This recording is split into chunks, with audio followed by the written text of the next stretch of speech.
Hello అందరూ బాగున్నారా? ఈరోజు గొడుచుకుడుకాయ కర్రీ ఎలా చేయాలో చూపిస్తాను. ముందుగా స్టవ్ ఆన్ చేసి ఒక బౌల్ పెట్టుకోండి. అందులో 2 టేబుల్ స్పూన్ ఆయిల్ వేడి చేసుకోండి.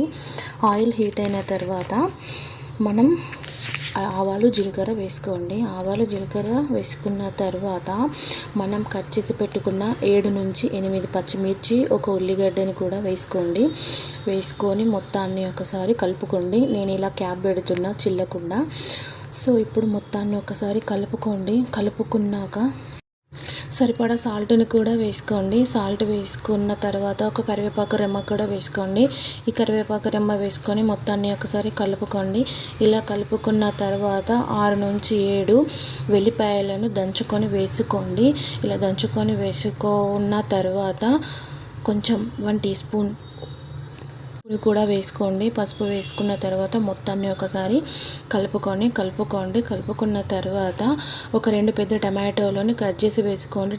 పండు టమాటోలు అయితే బాగుంటాయి.